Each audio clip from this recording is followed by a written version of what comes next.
Oh, oh, I think I fell asleep. Oh my goodness. Hey, friends, you ready to hear another chapter from our book? Okay. My glasses are okay. Remember, we were reading Junie B. Jones is a graduation girl. And you guys remember what graduation is? It's when you go from one grade to the next grade. And usually it's a really important change. So, like your change from kindergarten to first grade is a really important change. So, Junie B. Jones in this book is having a graduation. We don't really have one at Chattahoochee, but your teachers might do something fun. When it's a real graduation, you might wear something like this. This is called a cap, and this is called a gown. Well, it shouldn't have all that juice on it, but you get the idea. Now, when we were reading this book yesterday, Junie B, well, she was kind of nervous about what graduation meant until she started having a little bit of fun with it. Like, they were supposed to make invitations in their classroom, remember? And their teacher needed them to come up with some rhymes. And this is what Junie B. Jones said. Roses are red, violets are blue, graduation is here, and your feet smell like stink. That doesn't even rhyme. Junie B. So what happened? Her teacher got really mad and sent her to the principal's office because sometimes that's where kids go when they make bad decisions. Chapter 3, A Good Chuckle. The office is where Principal lives. I know my way there by heart. There is a typing lady there too. She looked over the counter at me. Well, well, well, would you look who it is? She said. I looked down at myself. Well, well, well, it looks like me, I said, kind of quiet. The typing lady pointed at the blue chair. The blue chair is where the bad kids sit. Only I'm not even bad, but I still have to sit there sometimes. So I put my feet on the edge of the chair like this, and I just look through one eyeball. They can't see me. If you don't hide your face, people can recognize you. So finally, I peeked one eyeball up at the principal's door. And guess what? That guy was looking right back at me. Is that Junie B. Jones I see out there? He asked. I did a gasp, because Principal can't even recognize me from one eyeball, apparently. I went into his office and I sat in the big wood chair. Principal winked at me. I'm a little bit surprised to see you, Junie B, he said. You haven't been sent here for quite some time. I nodded. I know it, I said. That's because my behavior has shown considerable improvement. I pronounced the words very perfect. My teacher printed those words on my report card, I said. And guess what else showed improvement? My speaking, that's what. Because I don't say run anymore, and I don't say thinked anymore, and I don't say throwed. Do you want to hear me say them right? Huh? Do you, Principal? Do you? I took a big breath. Ran, ran, ran, ran. Thought, thought, thought, thought. Through, through, through, through, I said, and I smiled very proud.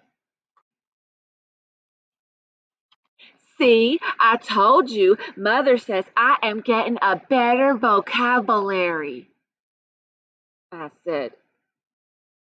Vocabulary? Said Principal. Whatever, I said.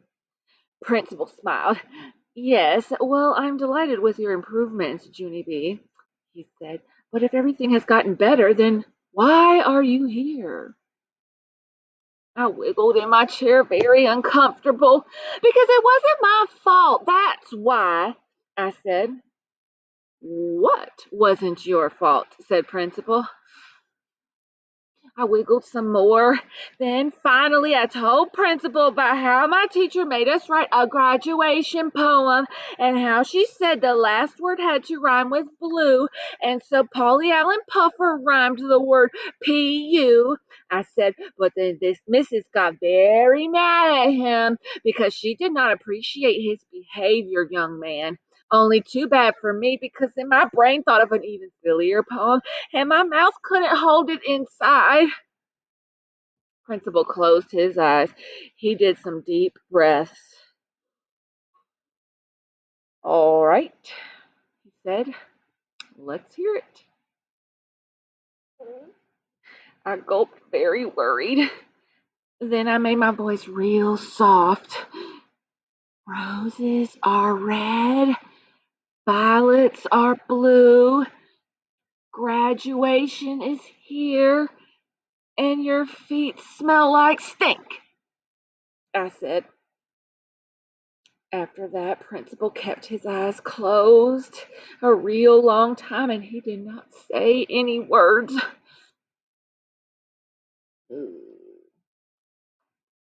Then, very slow, he put his head on his desk, just like that.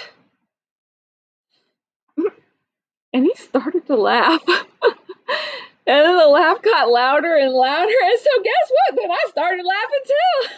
That poem was a beaut, right, Principal?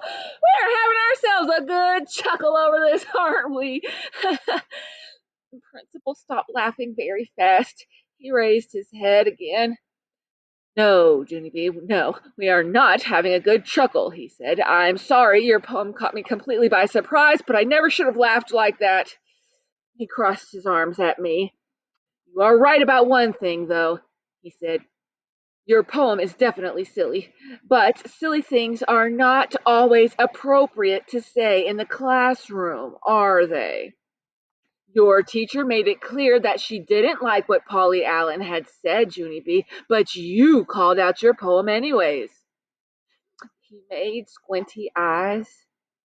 And please don't blame it on your mouth, okay? You know you could have held it inside.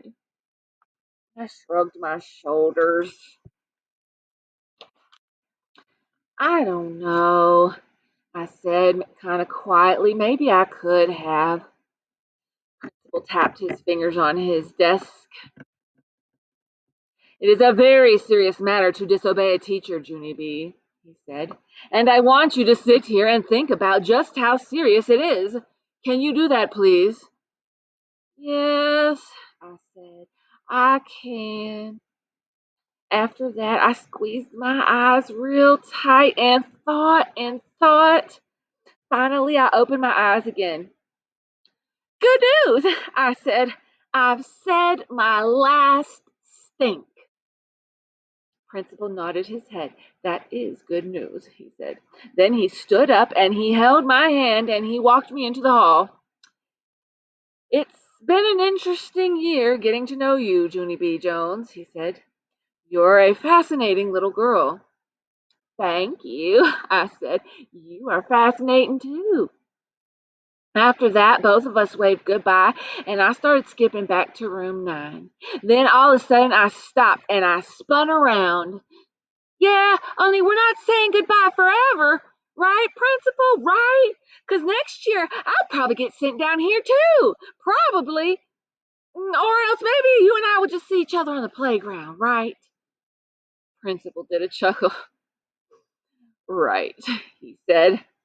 Hooray! I said, hooray, hooray! And then I turned back around and I skipped to my room 9 fastest. Because maybe if I hurried, I could still sprinkle glitter on something. Chapter 4.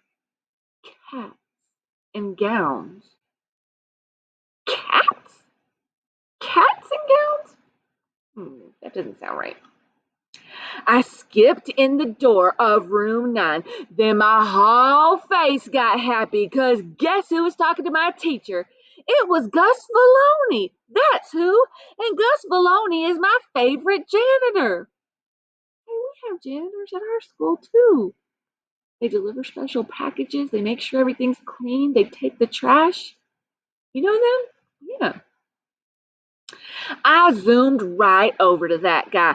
Gus Maloney, Gus Maloney, it's a joy to see you, I said. And so what brings you here anyways? Gus Maloney patted my head. I had an important delivery to make, sis, he said. Just then, my bestest friend Lucille came running up to me. She pointed to a big stack of boxes. It's cats and gowns, Junie B, she shouted. Gus Baloney brought us cats and gowns. Whirled me all around. I heard him talking to the teacher. The cats and gowns are right there in these boxes. Everyone is getting one for graduation, she said. I jumped up and down at the wonderful news, because who doesn't love cats?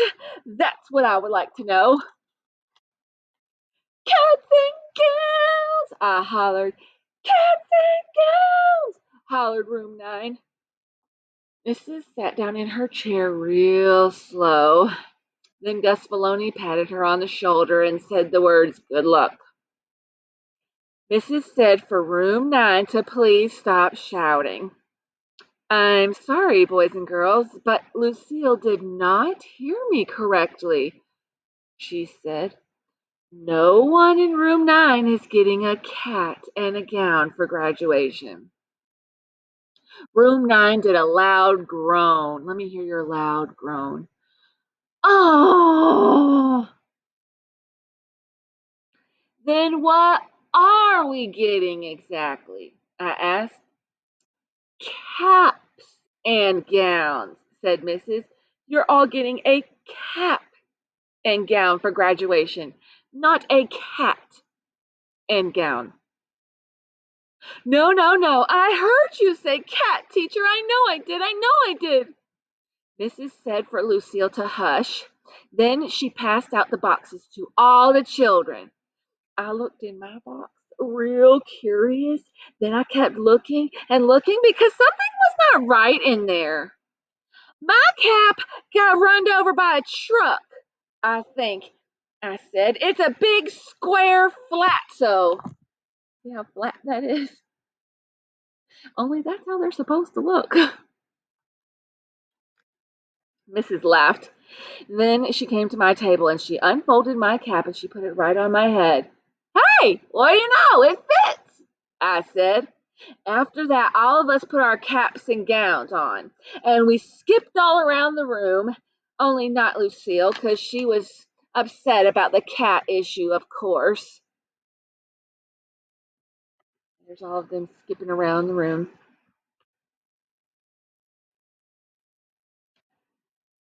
Pretty soon the bell was going to ring, and so Mrs. made us put our outfits back in our boxes.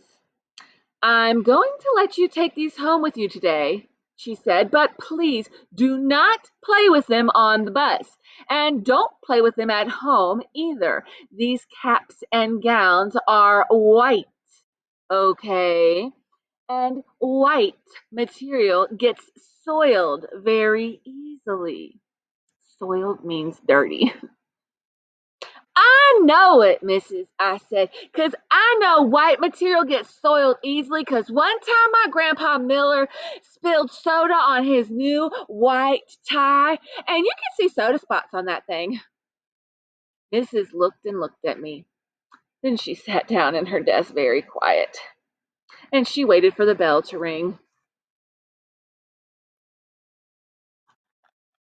Chapter 5, $1,000,000. Me and my bestest friend named Grace rode the bus home together. We held our boxes very tight on our laps and we didn't open them. We are being careful about our graduation gowns, aren't we, Grace? I said. We are being careful not to soil them. Yes, said Grace, we are.